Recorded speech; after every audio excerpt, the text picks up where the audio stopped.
A seasoned police officer, Brian Harkins, had patrolled Riverside Park for over 2 decades. To him, the city was a living organism, and he knew its rhythms better than most. That afternoon, the sun cast golden streaks through the canopy of trees, dappling the worn wooden benches. Children's laughter rang in the distance, mingling with the gentle rustle of leaves, a peaceful moment in an otherwise bustling metropolis. Seated on one of the benches was Marcus Davis, an FBI agent enjoying a rare moment of solitude. The pages of his book turned leisurely between his fingers, his eyes skimming over the words, though his senses remained finely attuned to his surroundings. The park was a refuge for him, a place to detach from the relentless pace of his work. However, his quiet respite was abruptly interrupted by a prickle of awareness. He could feel someone watching him. Brian's sharp gaze landed on Marcus, something stirring uneasily in his gut. A lone black man sitting in stillness, too calm, too composed. It unsettled him. He didn't recall seeing this particular face in the park before. Instinct whispered suspicions, the kind that had been ingrained in him through years on the force. Recently, there had been reports of a suspect matching a vague description, nothing concrete, but for Brian, it was enough to warrant closer scrutiny. Marcus lifted his eyes from his book, instantly catching the expression on Brian's face. He knew that look. He'd encountered it too many times before. It was a mask of authority laced with assumption, concern masquerading as suspicion. He sighed inwardly, already anticipating how this encounter might unfold. Yet, he didn't shrink from it. Instead, he calmly closed his book, marking his place with a finger, and met Brian's gaze head-on. Brian's grip tightened around his baton, his body tensing at Marcus's steady, unwavering stare. There was something about that look, a quiet confidence, an absence of fear that unsettled him. He wasn't used to it. It made him want to push, to assert control. He muttered to himself as he started forward, his stance shifting into something subtly aggressive. "Afternoon," Brian said as he approached, his voice polite, but laced with something rigid, something unspoken. Marcus responded with an even, measured tone. "Afternoon." His hands remained visible, resting on his book, a gesture as deliberate as it was instinctive. "What brings you here today?" Brian's eyes flicked over Marcus's face, then down to the book, searching for something that might validate the nagging suspicion pressing at the edges of his mind. Marcus exhaled slowly, keeping his voice neutral. "Just enjoying the park. It's a nice day." Brian nodded, though he wasn't really listening. His focus was trained on what wasn't being said, on what he could extract from the silence between words. "You from around here?" he asked, his stance shifting slightly, his weight redistributing in a way that suggested confrontation rather than conversation. Marcus offered a small, tight-lipped smile, one that didn't quite reach his eyes. "I've been around." Something about the answer didn't sit right with Brian. He adjusted his posture, the shift almost imperceptible but noticeable enough to Marcus, who had seen this routine play out before. He could predict the next step before it happened. "How about some ID?" Brian's voice was casual, but the underlying demand was clear. Marcus's expression didn't change, but a flicker of something passed through his eyes. This was the moment where things could shift dramatically. He knew his rights, knew that, legally, he wasn't required to present identification simply for sitting in a public park, but he also knew that refusal could escalate the situation in an instant. "Am I being detained?" Marcus asked, his voice steady, controlled. Brian's jaw tightened. That question had always irked him. The quiet defiance, the refusal to be intimidated, it made him feel like the situation was slipping from his grasp. His fingers twitched, moving instinctively toward the holster at his hip.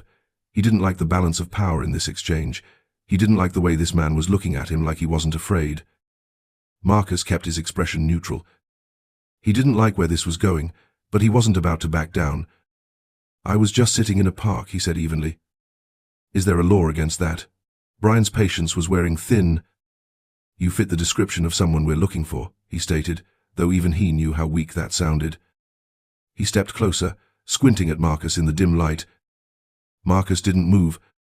He held his ground, staring at Brian, refusing to give him the reaction he was looking for. "What description?" Marcus asked quietly. Brian's jaw tightened. He didn't have a good answer, and he knew it. But admitting that meant losing face, losing control. He wouldn't let that happen. "Don't be smart with me," Brian snapped. "Show me some ID." Now, the two men locked eyes, the tension between them thickening. Marcus knew he could push back, assert his rights, but he also knew that doing so could escalate this into something far worse. For now, He chose compliance. Without a word, he slowly reached into his pocket and pulled out his wallet. Brian watched every movement like a hawk, his body coiled like a spring. When Marcus handed over his ID, Brian snatched it away, barely glancing at the name. It meant nothing to him. It didn't matter. Brian had already made up his mind. "Stand up," he ordered. Marcus sighed internally but did as he was told, rising slowly from the bench, keeping his hands visible. He didn't want to give Brian any excuse to claim he felt threatened. "Turn around," Brian said, pulling out a pair of handcuffs. A flash of frustration surged through Marcus, but he pushed it down. He turned around, offering no resistance as Brian secured the cuffs around his wrists. He could hear murmurs from bystanders, feel their eyes on him, but he stayed calm. The worst thing he could do right now was lose control. As the cold metal tightened around his wrists, an uneasy feeling settled in Marcus's gut.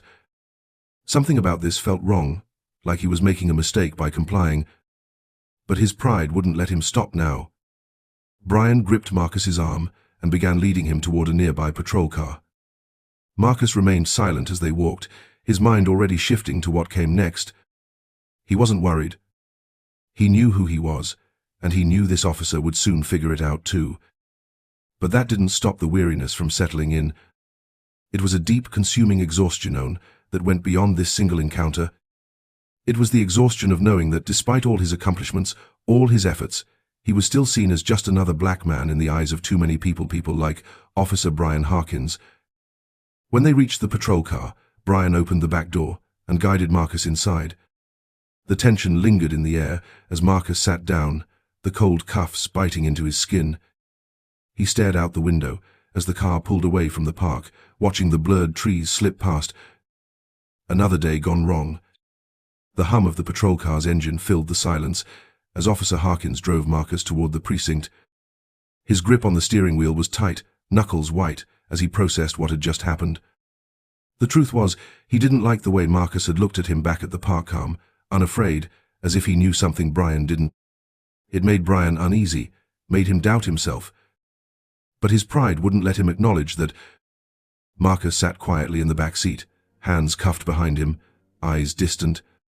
The city lights blurred past, but he paid them no mind. Instead, he focused on what was coming next. He knew how quickly things could escalate if he wasn't careful. But he also knew his own power, the power that came with his position, with his knowledge.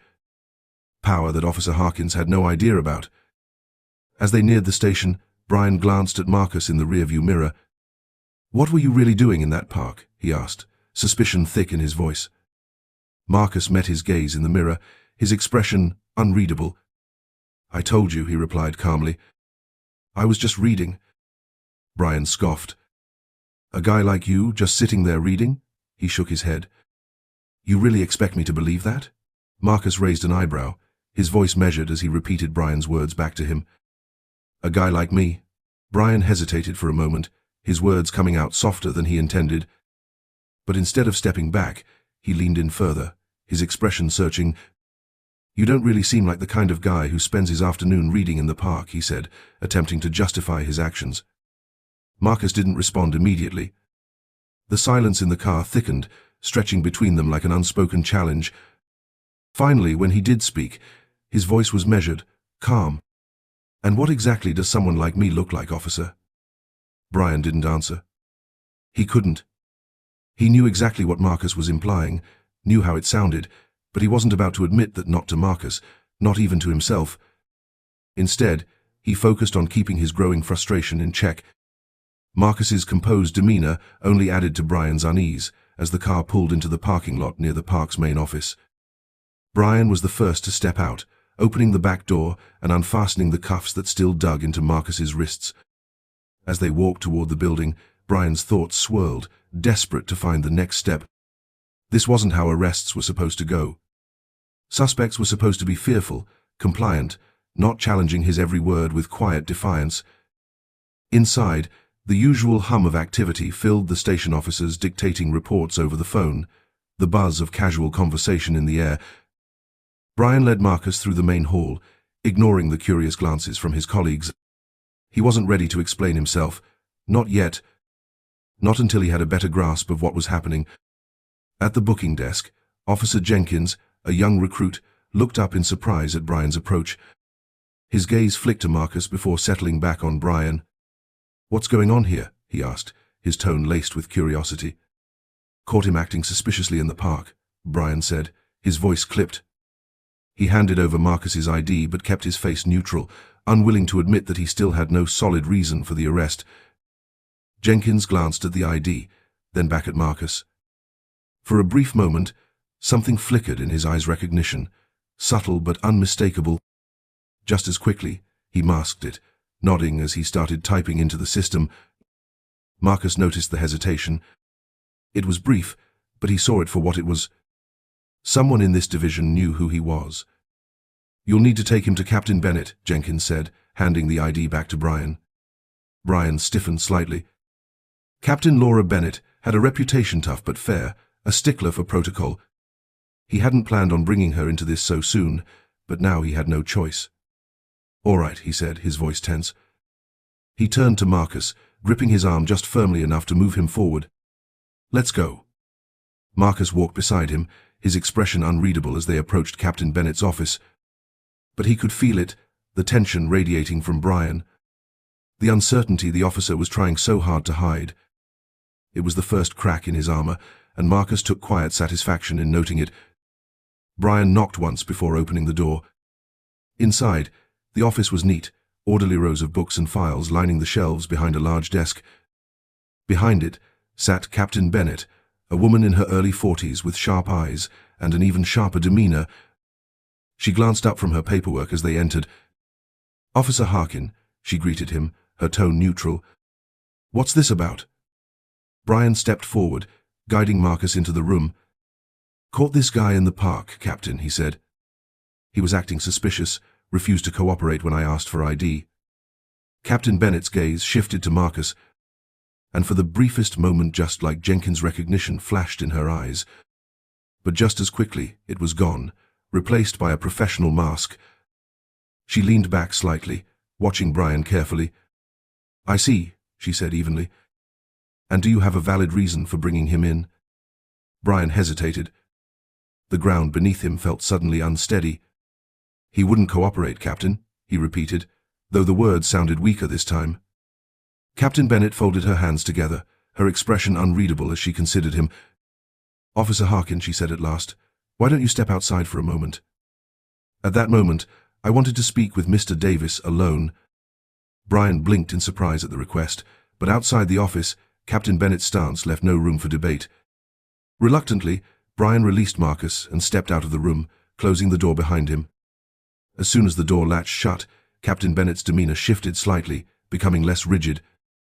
"Mr. Davis," she said in a composed voice, "I apologize for the misunderstanding." Marcus allowed himself a faint smile. "No need to apologize, Captain. You were just doing your job." Bennett glanced briefly at the closed door before returning her gaze to him. "I know who you are," she admitted, "but I'd appreciate it if we kept that between us for now. I need to handle this situation carefully." Marcus nodded in understanding. "Of course. I'm not here to cause trouble, Captain. I only want to make sure things are handled properly." Bennett assured him, "I'll speak with Officer Harkin and take care of this appropriately. But I have to ask why. Didn't you just tell him who you are?" Marcus's smile faded, replaced by a more serious expression. "Because that shouldn't matter, Captain. My identity isn't the reason he should choose to treat me with respect." Captain Bennett studied him for a moment before nodding in understanding. "You're right. It shouldn't matter. Unfortunately for some people, it still does." A brief silence filled the room, the weight of the situation pressing down on them both. Finally, Captain Bennett rose to her feet. "I'll call Officer Harkin back in. We're going to resolve this now." Marcus gave her a firm nod, watching as she moved to the door. The confrontation wasn't over yet, but he knew he had gained the upper hand. The truth would soon come to light, and Officer Harkin would have to face the consequences of his actions. As Captain Bennett opened the door, Brian hesitated outside, his posture tense. He could tell something had shifted, though he wasn't sure what. His eyes flicked to Marcus, who stood calmly waiting. Mr. Davis is not the person you're looking for, Captain Bennett declared.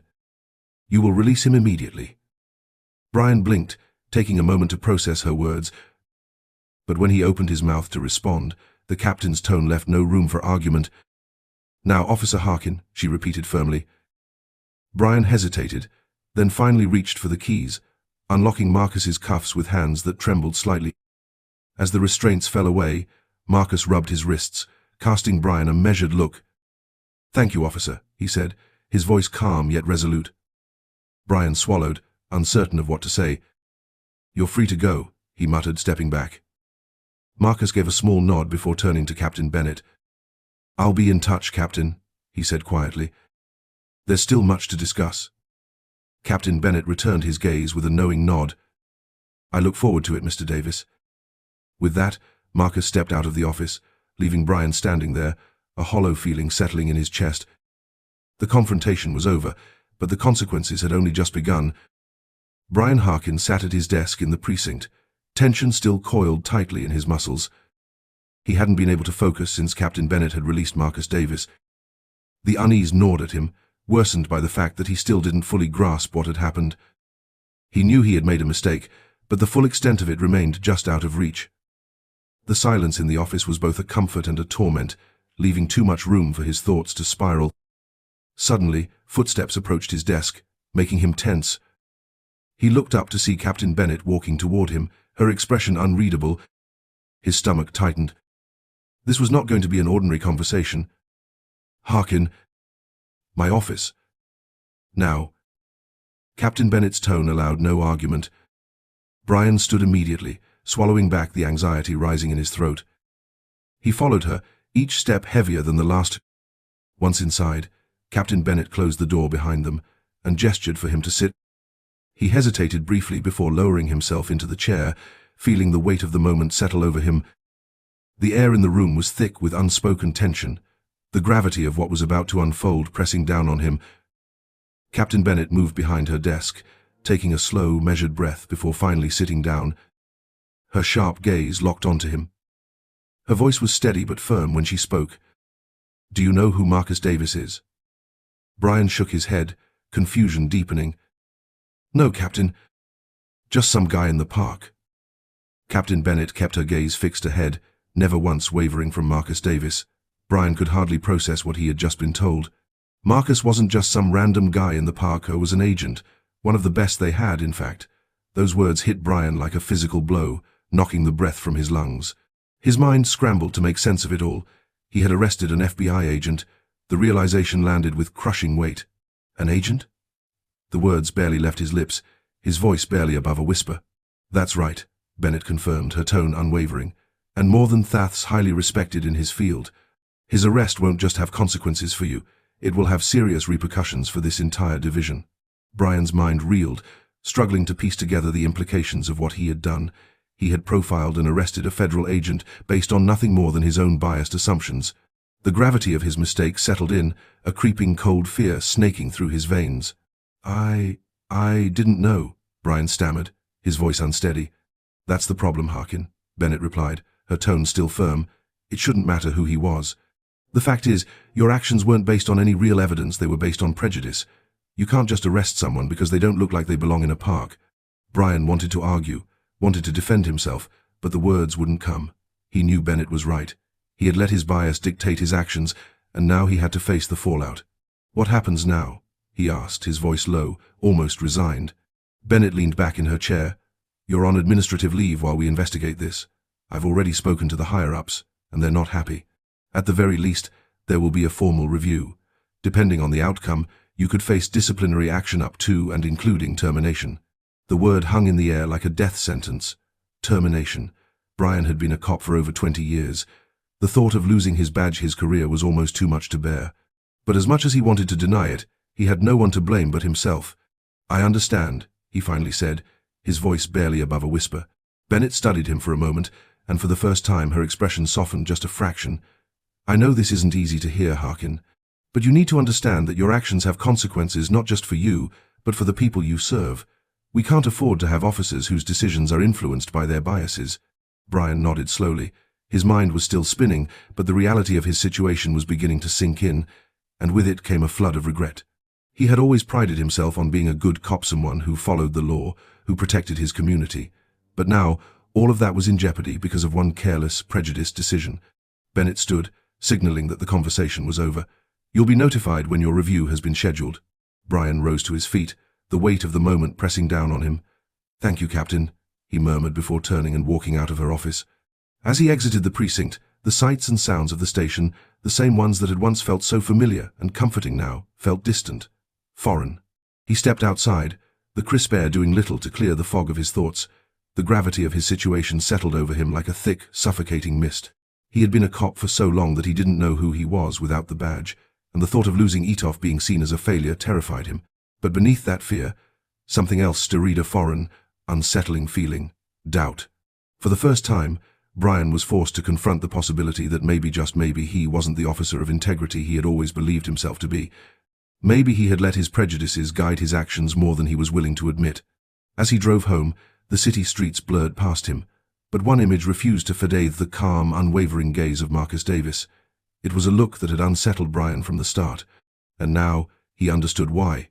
Marcus had seen through him. He had known exactly what had happened long before Brian himself had realized it. When Brian finally pulled into his driveway, he remained in his car for a long moment, staring out into the night, lost in the weight of his thoughts. Brian sat in his car for what felt like an eternity, gripping the steering wheel as the events of the day replayed over and over in his mind. Each repetition weighed heavier on him, pressing down with an unforgiving force. He didn't know what the future held, but he was certain of one thing: his life had changed irreversibly. With a deep, weary sigh, he finally pushed the door open and stepped out into the night, his boots scraping against the pavement as he made his way inside. The silence of his home enveloped him, thick and suffocating. He sank into the couch, his thoughts tangled in a chaotic mess of fear, regret, and uncertainty. For the first time in a long while, he had no idea what to do next. Hours later, Brian stood outside the arena's conference room, his heart pounding against his ribs. The usually bustling space was eerily still, its quietness a reflection of the tension that hung in the air. This was it, the official review was about to begin. He knew that every word he spoke in the next hour could determine the course of his career. His gaze drifted to his reflection in the window across from him. The man staring back seemed older, the exhaustion etched into his face far deeper than it had been just days ago. His posture was rigid, the tension coiled around his eyes, something unfamiliar yet unmistakable. Straightening his uniform, he inhaled sharply, forcing himself to focus. This was his moment to explain, to justify his actions, though deep down, he wasn't sure how he would. The door swung open, and Captain Bennett's impassive expression greeted him. "We're ready for you, Officer Harkins," she said in an even tone. Brian gave a small nod, swallowing hard as he stepped inside. The atmosphere was stifling. The long table before him was lined with stern-faced officials, representatives from the PRI's Internal Affairs Division, and several high-ranking officers. But it was the man seated at the far end of the room that sent an icy jolt through Brian's chest. Marcus Davis. The sight of him hit like a gut punch. Brian had hoped he wouldn't be here, wouldn't have to face him again. But there, he was calm, composed, his sharp gaze locked onto Brian with a quiet intensity. That same look, unwavering, unreadable, yet carrying a silent authority that made Brian feel impossibly small. Captain Bennett took her seat at the head of the table and gestured for Brian to do the same. He did, ignoring the sweat dampening his palms. The room remained deathly silent, the weight of judgment settling onto his shoulders like an iron yoke. "This review," Bennett began, her voice measured and formal, "is to determine the appropriateness of your actions during the apprehension of Mr. Marcus Davis. We will examine the events leading up to the arrest, your conduct during the arrest, and the subsequent consequences. Do you understand the gravity of this situation?" "Yes, Captain," Brian answered, his voice steady despite the turmoil brewing beneath his skin. He stole a quick glance at Marcus, who watched him with the same piercing gaze before shifting his attention back to Bennett. Bennett nodded, her expression unreadable. "Let's begin. According to your report, you detained Mr. Davis because you believed he was a suspect in a series of recent robberies. Is that correct?" "Yes, Captain." I saw him in the park, and he matched the description. A tall black male in his early 40s. He was acting suspiciously, so I approached him. And what exactly was suspicious about his behavior? Bennett pressed, her tone neutral but probing. Brian hesitated, aware of how much weight his next words carried. He was sitting alone, and when I asked for his ID, he hesitated. Bennett's gaze was unwavering. Hesitated how? Brian shifted in his seat. He didn't want to show me his identification immediately. The words felt hollow even as he said them. Marcus's voice cut through the tension, calm, steady, yet firm. I was reading a book, Harkins. That's hardly the behavior of a criminal on the run. Brian flinched at the statement, but kept his focus locked on Bennett, forcing himself to ignore the weight of Marcus's words.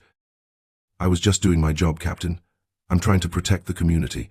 Have you found anything on Mr. Davis that ties him to any criminal activity? Bennett narrowed his eyes as he questioned her. Brian shook his head. Nothing came up, he's clean.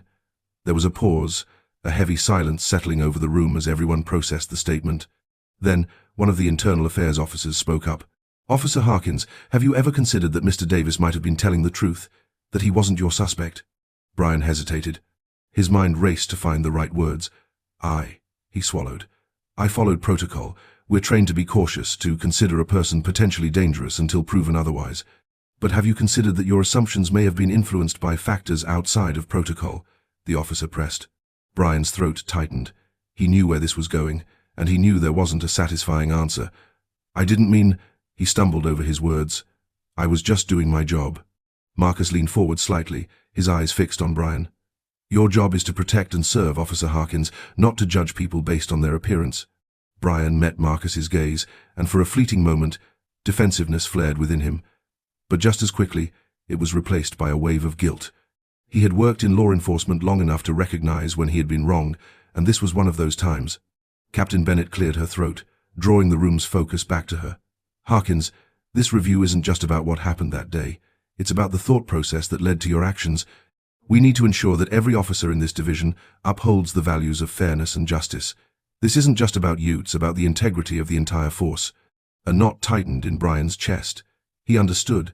This wasn't just about whether he had made a mistake, it was about whether he was fit to continue wearing the badge. The realization hit him hard, and for a moment, he struggled to find his voice. I understand, Captain, he finally said, his voice barely above a whisper. I never meant... He stopped, his throat tightening. Captain Bennett softened slightly, though her tone remained firm. We all make mistakes, Harkins, but how we respond to those mistakes is what defines us. You need to think long and hard about the kind of officer you want to be. Another long silence fell over the room, the weight of the situation pressing down on everyone. Then Marcus spoke again, his voice steady and authoritative. Captain Bennett, may I say something? Bennett nodded. Of course, Mr. Davis. Marcus stood, commanding the attention of the room. His expression was serious but not vengeful. I understand that being a police officer is a difficult job. The pressure is constant, and sometimes that pressure leads to bad decisions. But we can't allow those bad decisions to go unchecked. This isn't just about holding Officer Harkins accountable, it's about making sure something like this doesn't happen again. Brian listened, feeling the weight of Marcus's words. He knew Marcus was right, but accepting that truth was difficult. He had spent his entire career believing he was doing the right thing. Now, he had to face the reality that his actions had caused harm, that his biases had blinded him to the truth. Marcus continued, his voice unwavering. I'm not here to ruin anyone's career, but I am here to ensure that the next time an officer encounters someone like me, they think twice before making a decision. Consider this an opportunity for change, and I hope this division takes it seriously. Captain Bennett nodded, her expression thoughtful. Thank you, Mr. Davis. Your words have been noted. Marcus sat back down, his gaze lingering on Brian. There was no malice in his eyes, but there was determination and unspoken message that he would not tolerate injustice. Captain Bennett turned back to Brian, her tone gentler but still authoritative. Officer Harkins, you will remain on temporary leave while this review continues. I suggest you take this time to reflect on everything that has been said here today. We will reconvene in a few days to discuss the next steps. The captain's words hung in the air like an undeniable command. Brian nodded numbly, the weight of it all settling heavily on his shoulders. Yes, Captain, he murmured, his voice subdued. The meeting adjourned, and as the officials filed out of the room, Brian remained seated, lost in thought. He had entered this review hoping to justify himself, to explain his actions, to prove that his decisions had been the right ones. But now, all he could think about was how profoundly mistaken he had been. The realization struck with a cold finality, an unshakable truth that loomed over him like an unrelenting shadow. As the last official exited, Brian rose slowly, his movements heavy with the burden of his own conscience. His gaze flickered toward Marcus one last time, and for a brief moment, their eyes met. There was no hostility in Marcus's expression, only a quiet determination, a resolve that spoke of his unwavering belief in justice. Brian turned away, unable to hold Marcus's gaze any longer. He knew there was much to contemplate, much to come to terms with, and as he stepped out of the conference room, the enormity of his actions and their consequences settled over him like an oppressive fog. Captain Laura Bennett sat at her desk, staring at the growing stack of reports in front of her. Each sheet of paper represented another fragment of the truth she was struggling to piece together.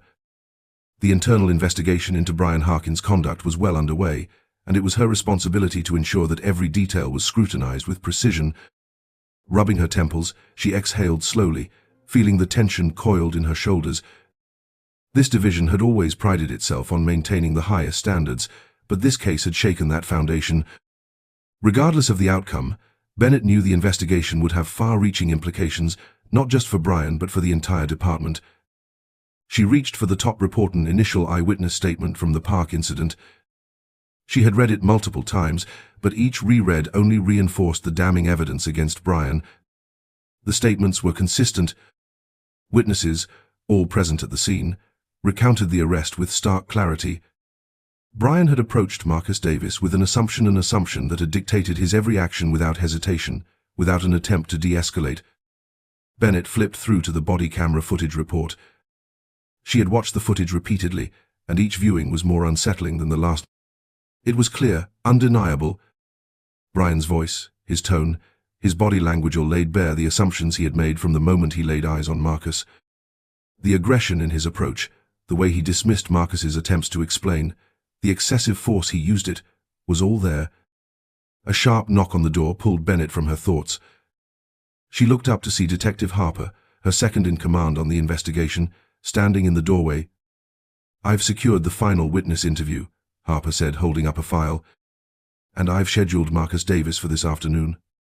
"Thank you, Harper," Bennett replied, taking the folder. "How does it look?" Harper exhaled, running a hand through his graying hair. "Not good, Captain. Most of the witnesses are crystal clear on what they saw, and from what I can tell, the footage corroborates their accounts perfectly." Bennett nodded firmly. "I was afraid of that." "Are we bringing Brian in for another round of questioning?" Harper asked. "Yes," Bennett said, leaning back in her chair. "Let's see if he's ready to be more forthcoming about what happened." Harper gave a curt nod before exiting the office, leaving Bennett alone with the file. She flipped it open, scanning the newly added witness testimony. It aligned with the others. Brian had been aggressive from the outset, while Marcus had clearly attempted to de-escalate the situation. A deep unease settled in her chest. She had known Brian for years. He had always been a competent officer, someone she had trusted. But this incident had unearthed a side of him she had never seen before. The hours passed slowly, as Bennett continued combing through the evidence. Another knock at the door interrupted her concentration. She looked up to see Harper entering, followed closely by Brian. "Harkin," Bennett said, keeping her tone neutral. Brian looked exhausted, the dark circles under his eyes betraying a severe lack of sleep. He sat down across from Bennett, his gaze flickering anxiously to Harper, who settled in beside him. "We're going to go over the events of that day once more," Bennett said, leaning slightly forward. "I need you to be completely honest with us, Brian. This is your chance to explain your side of the story." Brian nodded, but his expression remained tense. "I understand, Captain." Bennett exchanged a glance with Harper, who took the lead in the questioning. "Tell us, Brian, what was going through your mind that day?" The first time Brian saw Marcus Davis in the park, his instincts hesitated. He searched for the right words, his mind racing to process what he was seeing. "I saw a man who fit the description of the suspect we were looking for," Brian finally said, his voice steady but laced with uncertainty. It was a high-pressure situation, and he had to make a quick decision. And what made you so certain he was the suspect? Captain Bennett pressed, her tone sharp with scrutiny. Brian stiffened, his voice now carrying a defensive edge. He matched the description of a black man of similar height and build, and he was acting suspiciously, like he was trying to hide something. Bennett could hear the tension in Brian's voice, the grasping for justification. But the body camera footage and witness statements told a different story. The evidence showed that Marcus Davis had been cooperative, that he had tried to explain himself, but Brian hadn't listened. Brian shifted uncomfortably in his seat. "I was just following my training," he muttered, his gaze flickering away. Bennett's expression didn't soften. "Your training," she repeated, her voice firm, "is not an excuse for racial bias. It doesn't justify escalating a situation that didn't need escalation." Brian opened his mouth to respond, but Bennett held up a hand to stop him. "I'm not here to argue with you, Brian. I'm here to get to the truth. And right now the evidence is not in your favor. It suggests you made assumptions based on race, and those assumptions led to an unjust arrest." A heavy silence followed as Brian absorbed her words. Finally, his voice dropped to a near whisper. "I didn't mean for this to happen. I was just trying to do my job." Bennett sighed, her tone softer but no less firm. "I know, Brian, but your intent doesn't change the impact of your actions.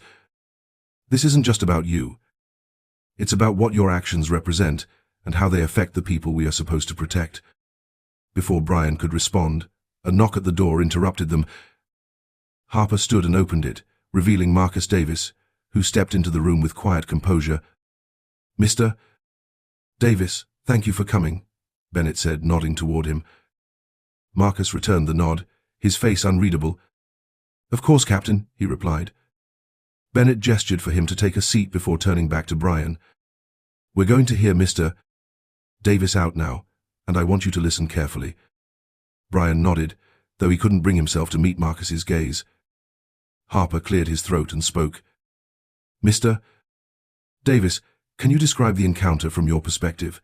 Marcus's voice was steady, controlled. "I was at the park, enjoying my day off, when Officer Harkins approached me. Right from the start, he was aggressive, demanding my ID and questioning me like I was a suspect. I tried to explain that I was an FBI agent, that there had to be some mistake, but he didn't listen. Instead, he cuffed me, shoved me to the ground, and treated me like a criminal." Brian flinched at Marcus's words but said nothing, his eyes fixed on the table in front of him. Harper continued, "Do you believe Officer Harkins' actions were influenced by your race?" Marcus didn't hesitate. "Absolutely. I saw it in his eyes, in the way he looked at me. He made assumptions before I even had a chance to speak.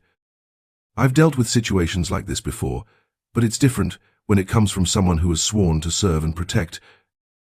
Bennett observed the way Brian's shoulders slumped slightly, the way he seemed to shrink in his chair. He remained silent. "Thank you, Mr. Davis," Bennett said, her voice measured. "I appreciate your honesty." Marcus nodded and stood to leave. When he reached the door, he paused and turned back to Brian. "I don't hold a personal grudge against you, Officer Harkins, number 0.5 number," Marcus said, his voice calm but firm. "But I hope you take this as an opportunity to understand the impact of your actions. It's not just about what you intend. It's about how those intentions manifest in the real world." With that, Marcus left, leaving behind a heavy silence. Bennett studied Brian, who was still staring at the table. "This investigation isn't just about figuring out what happened, Brian. It's about ensuring it doesn't happen again. We have to do better for those we serve and for ourselves." Brian nodded slowly, the weight of the evidence sinking in. Marcus Davis's words had cut through his defenses, forcing him to confront the reality of his actions.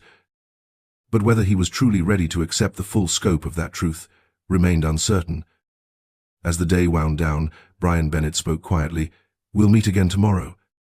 He stood stiffly, his expression unreadable, and left the office without another word. The door clicked shut behind him, leaving Bennett alone with the heavy responsibility resting on her shoulders. The investigation was merely the beginning. There was still so much work to be done, both within the department and beyond. All she could do now was continue piecing together the truth, hoping it would lead to real change. Captain Laura Bennett sat in her office, the final report on the investigation, lying motionless on her desk. The conclusion was clear, the decision had been made, but that didn't make the road ahead any easier. Her gaze flicked toward the clock. Marcus Davis would be arriving soon, and the conversation they were about to have felt like a turning point, not just for Brian Harkin, but for the entire department. A soft knock at the door signaled Marcus's arrival. Bennett stood, smoothing the front of her uniform, steeling herself for the discussion ahead. "Come in," she called. The door opened, and Marcus stepped inside with his usual composed demeanor. He gave Bennett a polite nod before taking a seat across from her. "Thank you for coming, Mr. Davis," Bennett said, settling into her chair. "Of course," Marcus replied evenly. "I assume the investigation has reached its conclusion."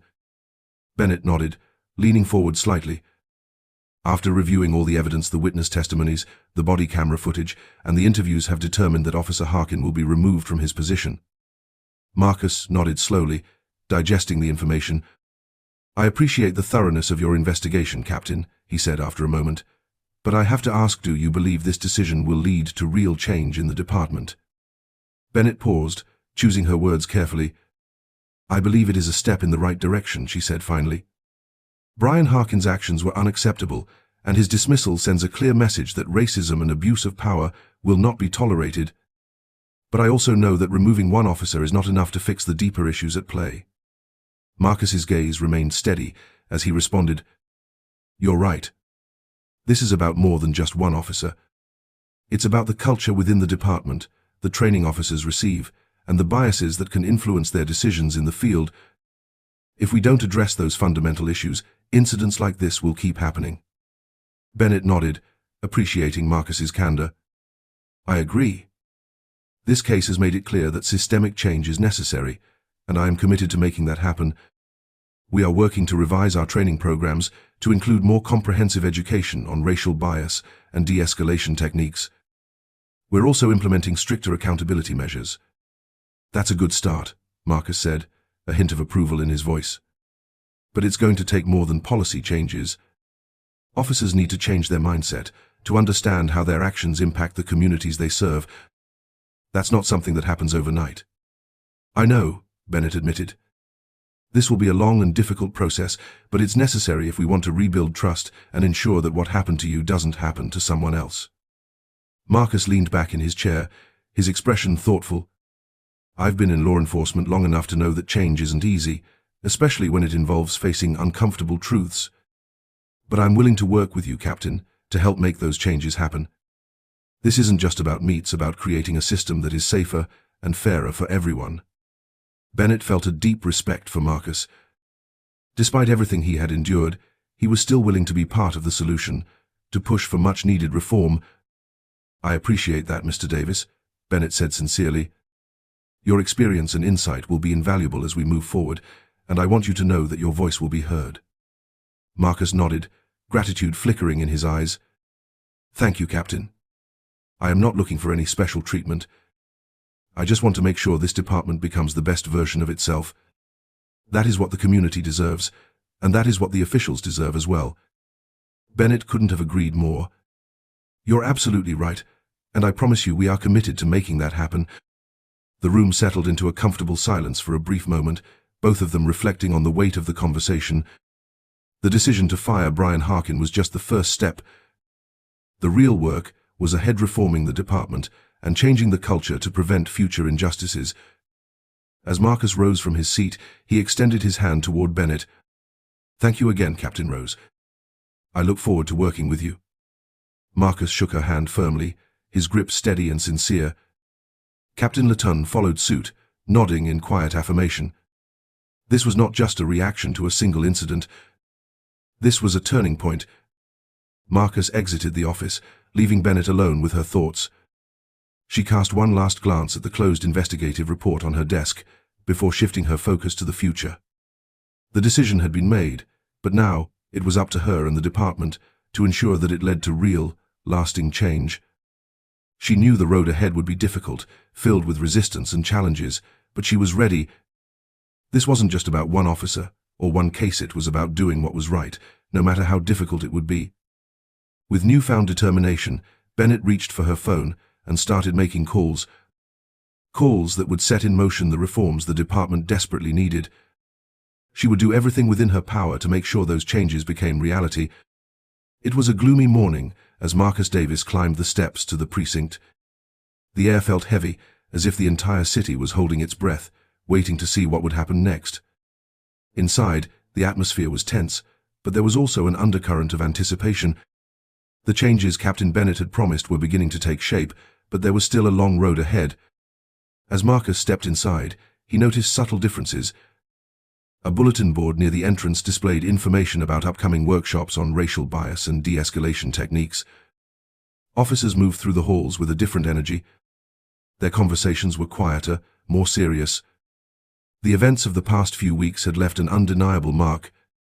Marcus made his way to Captain Bennett's office, nodding politely at the officers he passed. Some returned the gesture with respect. Others avoided his gaze, still struggling with the fallout of what had happened. When he reached Bennett's office, he noticed the door was slightly ajar. He knocked lightly before pushing it open. "Come in," Bennett called, looking up from her desk. Marcus stepped inside and closed the door behind him. Bennett rose from her chair, offering him a warm smile. "Good to see you again, Davis." "Likewise, Captain," Marcus replied, taking a seat across from her. "I wanted to check in, see how things are progressing." Bennett nodded, her expression serious yet determined. "We're making progress. New training programs are being implemented, and we're enforcing stricter oversight to ensure accountability. It's just the beginning, but there's still a lot of work to do." Marcus appreciated her honesty. "It takes time, but it's encouraging to see the steps you're taking. How's the department handling it?" "There have been some obstacles," Bennett admitted. "Not everyone is on board, but most officers understand that these changes are necessary. We've had some difficult conversations, but I believe we're heading in the right direction." Marcus leaned forward slightly, his gaze intent. "That's good to hear. It's important to keep the momentum going, to make sure these changes aren't just a reaction to one incident." "Exactly," Bennett agreed. "This is about laying a new foundation for how we operate, a foundation rooted in fairness and respect for everyone." As we attended to someone speaking, the office door creaked open, and Brian Harkin stepped inside. His face was weary, his eyes clouded with exhaustion. Dressed in casual clothes, he carried a cardboard box in his hands, an obvious sign that he was here to collect the last of his belongings. Captain Brian gave Bennett a brief nod of acknowledgement, deliberately avoiding eye contact with Marcus. Bennett responded with a neutral expression, and for a moment, the room was steeped in silence, thick with unspoken tension. Finally, Brian turned to face Marcus, his expression taut. "Mr. Davis, I just want to say that I never intended for things to turn out like this," he admitted, his voice low. Marcus met his gaze, unwavering. "It's not about your intentions, Officer Harkin. It's about what you did and the consequences of your actions," he replied evenly. Brian flinched at the bluntness of Marcus's words, but after a brief hesitation, he nodded in reluctant acceptance. "I know. I don't know how to fix this," he said, his voice barely above a whisper. "You can start by acknowledging the problem," Marcus advised, his tone measured. "We all have biases, but what matters is how we confront them. You have an opportunity to learn from this, to be better because of it." Brian's shoulders slumped slightly as the weight of the situation bore down on him. He turned to Bennett, his voice quiet. "I suppose you're right." Bennett gave him a small nod, her expression softening just a fraction. "This doesn't have to be the end, Brian. You can still choose to grow, to make changes in your life. But that choice is yours alone." Brian stood there for a moment, as if absorbing her words, before offering a brief nod. "I'll think about it," he murmured. Then, after a slight pause, he added, "Good luck, Captain. And you too, Mr. Davis." With that, Brian turned and walked out, the door clicking shut softly behind him.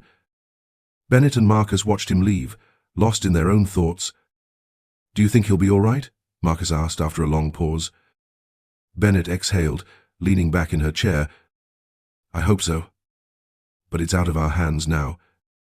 All we can do is focus on what's ahead." Marcus nodded in agreement, knowing there was still much to be done. The weight of their conversation lingered, a heavy reminder of the challenges they faced.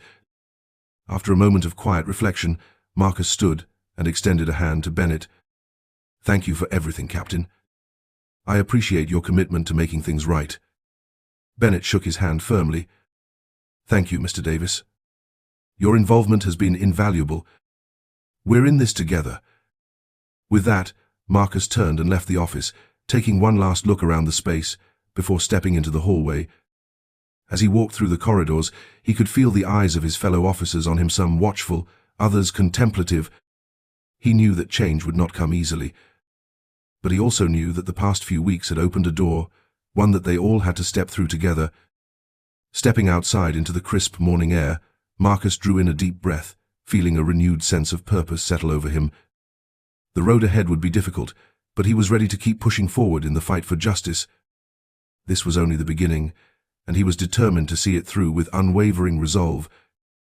With a steady heart, Marcus left the precinct behind, his mind already focused on the next steps. There was still so much work to be done, but for the first time in a long while, he felt a glimmer of hope that change was coming, and that he would be there to help guide it forward, one step at a time,